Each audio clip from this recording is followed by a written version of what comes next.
Who's that? That's a propeller plane. Look at that. I've got to check the altitude of that because that's the first time that's a low plane. Let's have a look how low it is. A noisy, very noisy propeller plane. It's leaving long contrails or even a chemtrail. That is very unusual for these parts. In fact, all the times I've been watching the planes going over, we see propeller planes quite frequently, military ones, and it's extremely rare to see them leave contrails like this. It's almost just like it's a jet plane at high altitude, and it can't be that high altitude. That is extremely suspect. Look at the way those crystals are expanding there. The ice crystals of rapid expansion. Wow, look how thick that is. That is very suspect.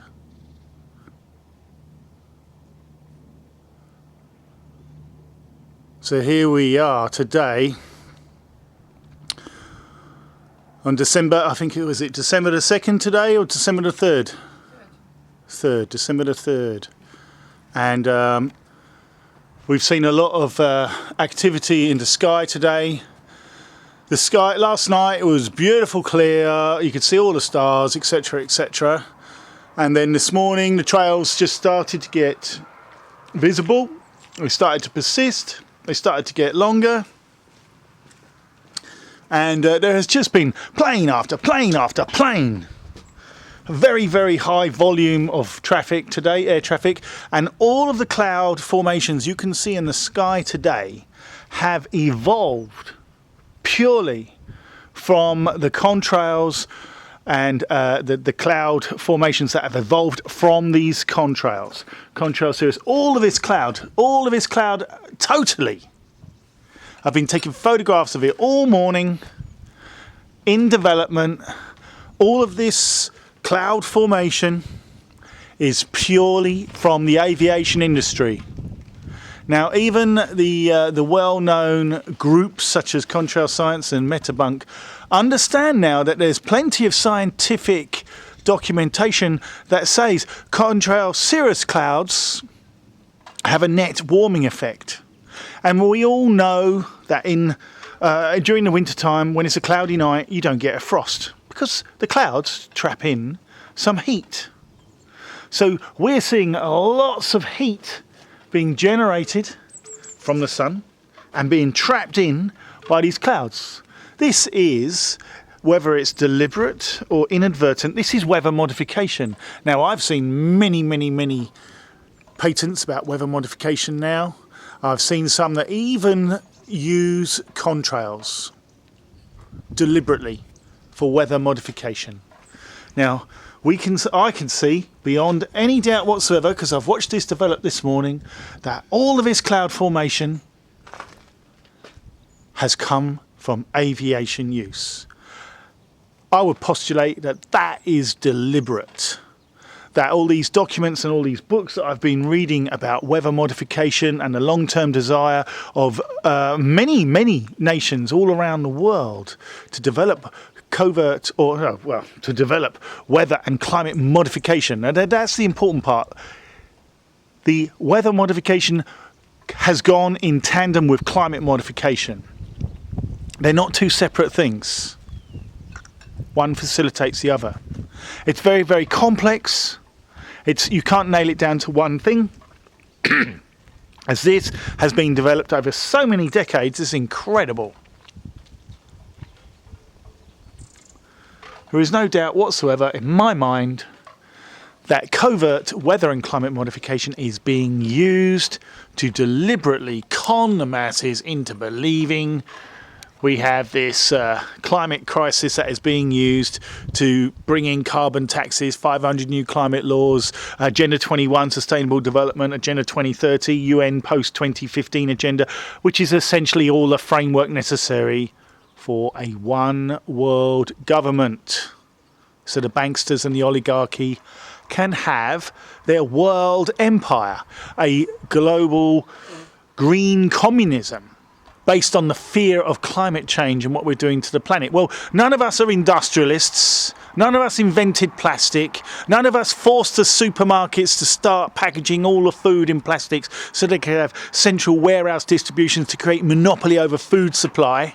I'm sure most of us would rather have organic permaculture food that's been grown locally and supplied locally.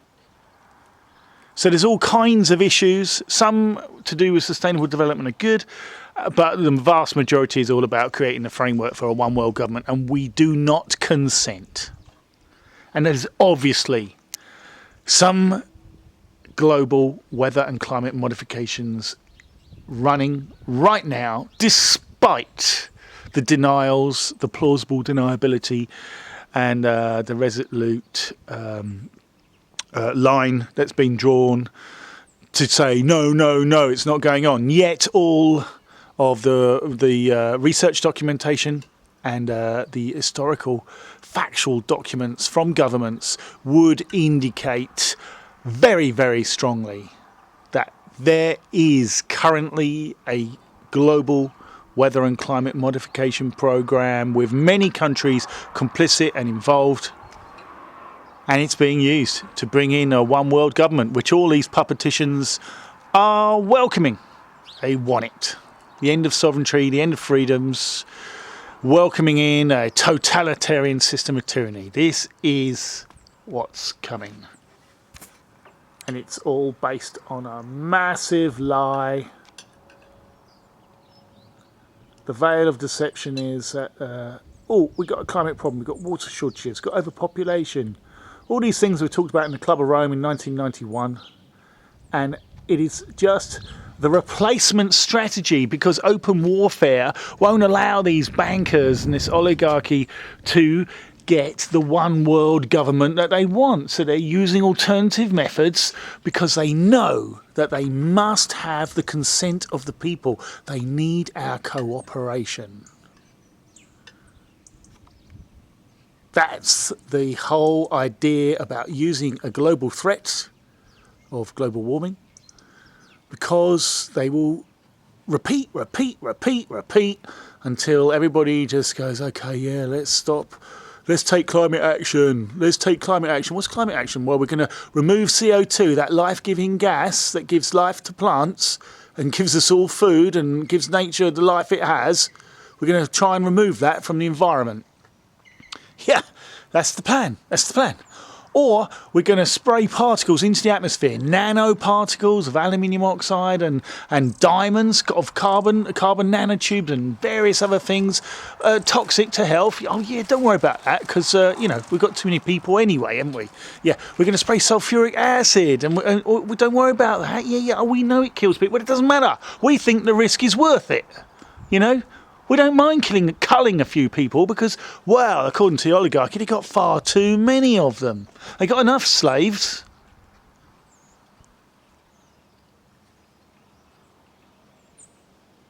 Geoengineering is the legitimisation of the long-term plans of weather and climate modification, which has met with lawsuits and opposition from all kinds of people through the years. So this is one method for them to legitimise that goal of being openly being able to control the weather and climate. That's geoengineering, climate engineering. That's one of the solutions to this so-called weather, this anthropogenic global warming threat to the planet. It's absolute nonsense. What they've been doing is changing the climate, forcing the climate, using weather and climate modification technology secretly with plausible deniability, then creating years and years and years of propaganda in tandem to put the fear. Now that nuclear weapons are no longer the fear mechanism, they've been putting all this stuff into the children's minds and the young students' minds, so that they've got an army of people willing to say, we demand climate action, we demand climate action, let's save the planet, we don't like fossil fuels anymore. But the truth is, that's creating a response. It's the Hegelian dialectic: problem, reaction, solution. And where did the oligarchy and the banksters want to get to? They want the solution. They just want to create a situation where the people are going to demand that they get that solution that the bankers wanted and orchestrated to achieve in the first place. So it's time to wake up, my friends. We are all being lied to. Our governments are puppets. Shameful puppets going to war. Shameful puppets that deserve to go to jail. Send Cameron to The Hague and take along with him all the other co-conspirators. This is outrageous. And using climate as well. Oh dear, dear, dear. Climate and terror. That's what it is. The climate of terror, the terror of climate. Whichever, it's all being manipulated to manipulate geopolitics and social engineering. They're trying to just con the masses. It's time to wake up, my friends. Take care and bye for now.